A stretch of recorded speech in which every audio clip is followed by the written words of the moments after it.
Hi friends.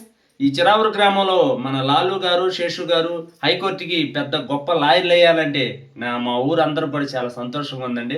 చదువు సంస్కారం నేర్పుతుందంటారు. అందుకనేనండి ప్రతి బిడ్డను కూడా చదివించుకోమని నేను కోరుకుంటున్నాను. చిరావూరు గ్రామ పెద్దలకు, స్టేజీ అలంకరించిన పెద్దలందరికీ నమస్కారాలు.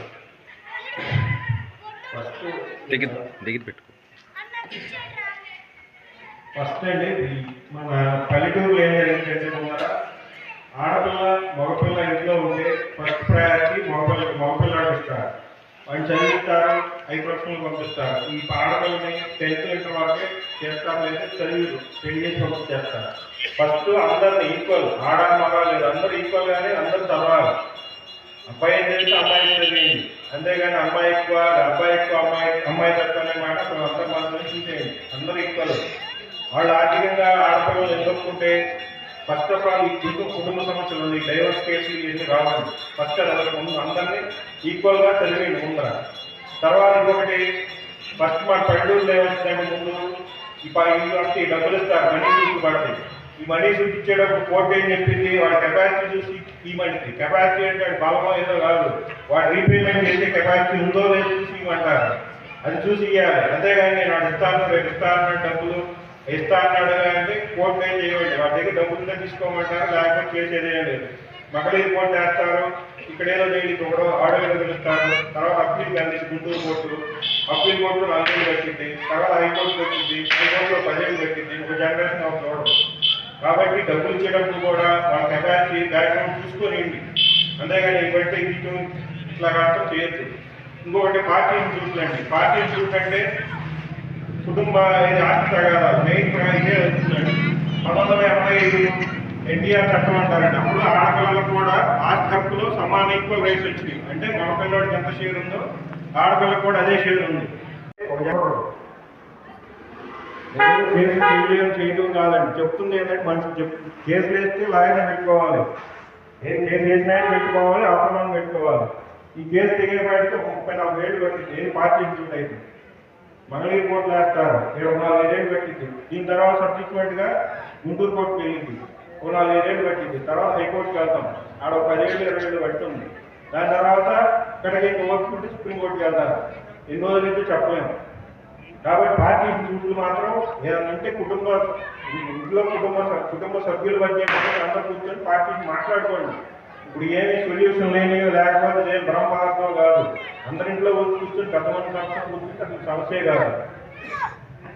ఇంకొకటి ఈ ఫ్యామిలీ ఇష్యూస్ వస్తాయండి.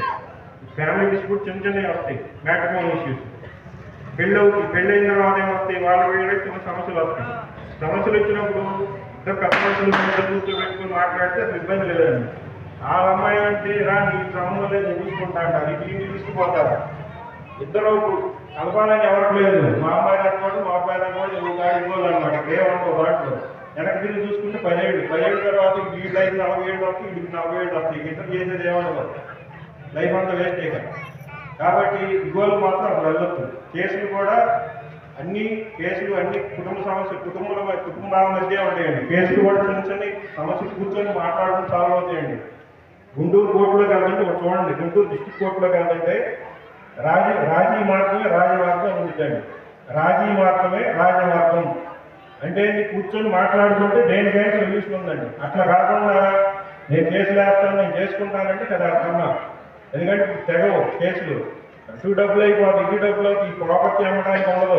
సొల్యూషన్ ఏ సమస్యలు అయితే కాదు. మనందరూ ఇంట్లో అందరూ సమస్యలు వచ్చే కుటుంబ మధ్యలో వచ్చిందండి. ఇగోలు కాకుండా ఎవరు కూర్చొని సొల్యూషన్ చేసుకుంటే అది కష్టం కాదండి. అంతేకాకుండా నేను వెళ్ళి కోర్టులోకి వెళ్ళి వేస్తానంటే కదా అవసరం. ఎందుకంటే కేవలం మీరు లాయర్ గెలిచేదాన్ని ఓడేదాన్ని గెలిపిస్తా ఉంటాడు. ఎందుకంటే ఆడు పడతాడు కాబట్టి ఓడేదాన్ని గెలిపిస్తాడు, గెలిచేదాన్ని ఓడిస్తాడు. ఆ చేతుల్లో ఉంటుంది. అది కుటుంబ సమస్యల మధ్య ఇక్కడ కూర్చొని చేసుకుంటే అసలు సమస్యే కాదు. సీరియస్ అండి. లాయర్ దగ్గరికి కానీ పోలీస్ దగ్గరికి వెళ్తే చిన్న ఇష్యూ కూడా పెద్ద అయిపోయింది. మ్యాట్రిమోనియల్ ఇష్యూకి వెళ్తే 5 కేసులు పడతాయండి. డీవీసీ పడుద్ది, 9S 125 CRPC పడుద్ది, రెస్టిట్యూషన్ ఆఫ్ కాంజుగల్ రైట్స్ పడుతుంది, డైవర్స్ పడుద్ది. ఎన్ని అవసరమా? వీటిలో ఏమైనా సొల్యూషన్ నచ్చలేదు ఇద్దరు పెట్టుకోండి, దాంట్లో సమస్యలు విడాకులు తీసుకోండి, దాని కోసం కొడతారు, ఈ కోసం కొడతారు.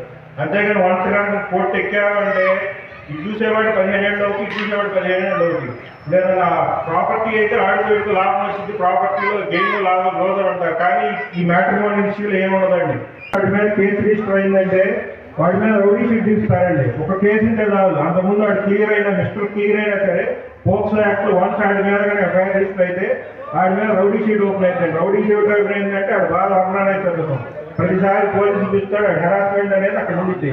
కాబట్టి ఎవరు కూడా వీటిని వైలేషన్ మాత్రం చేయొద్దండి. ఎక్కడ కూడా ఈ పోక్సో యాక్ట్ కానీ ఈ గాంజా ఎన్డీపీఎస్ యాక్ట్లు కానీ ఎవరు వైలేషన్ చేయొద్దు. అవి చేస్తే కోర్టులు ఎక్కడ రాదు నాకు తెలుసు, వాడికి బెయిల్ రాదు. పేరెంట్స్ ఏమో ఏడుస్తామంటారు, బెయిల్ రాలేదు బాబు మా పిల్లలు జైల్లో పెట్టారు. 6 నెలలు జైల్లో ఉండటమే, ఆయన ఎవరు కాపాడలేడు. వన్స్ ఒక్కసారి కనుక రౌడీ షీట్ అయితే ఆడికి అనుమానం వచ్చినప్పుడు పోలీసులు ప్రతిసారి పిలుస్తారు, రారా బాబు ఉందని ఆడు కూర్చోబెడతారు. ఆడి హెరాస్మెంట్ అనేది అప్పుడు బెయిల్ రాదు, అది వాడు వాళ్ళకి పెట్టారు.